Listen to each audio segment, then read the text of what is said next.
कार्यक्रम की शुरुआत करेंगे और आपसे बात करेंगे किसी भी जातक की कुंडली के लिए। 2-3 पक्ष मैं आपको बता देता हूं कि अगर नवम भाव के स्वामी का संबंध दसम भाव से हो जाए या लग्न के स्वामी का संबंध नवम भाव के स्वामी से हो जाए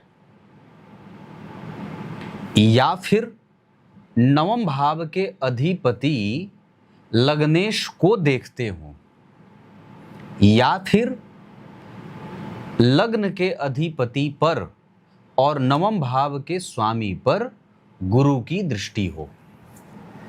अगर ये कंडीशन कुंडली में लागू हो रही है, चाहे वो किसी भी लग्न की कुंडली क्यों ना हो, इससे और थोड़ा आगे बढ़ के अगर और एक चीज सोच लें कि नवम भाव का स्वामी अर्थात नवम भाव दशम भाव में बैठा हो, नवमेश दशम में बैठे हो, ऐसा जातक निश्चित रूप से उदार होता है। उसकी उदारता की कसमें खाई जाती हैं। उसके जीवन में वो बहुत महान महान कृत्य करने वाला होता है।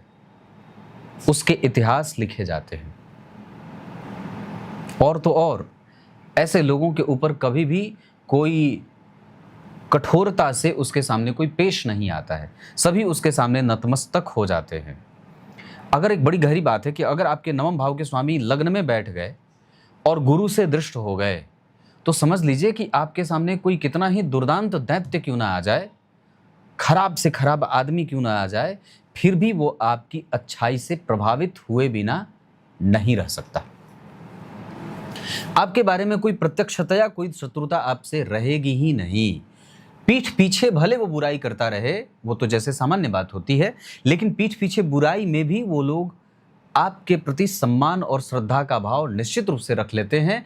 अगर नवम भाव का संबंध लग्न से, मतलब नवमेश लग्न में बैठे हों, लग्नेश नवम में बैठे हों, नवम के स्वामी दशम में बैठे हों या नवम भाव के स्वामी या लग्नेश के ऊपर गुरु की दृष्टि हो, तो ये बात जो बहुत मार्मिक बात हो जाती है, बहुत गंभीर बात हो जाती है कि ऐसा जातक निश्चित रूप से समाज में किसी भी स्थिति को लेकर के द्वंद में रखने वाला नहीं होता।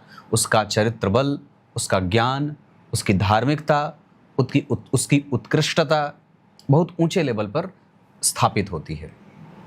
क्लियर है?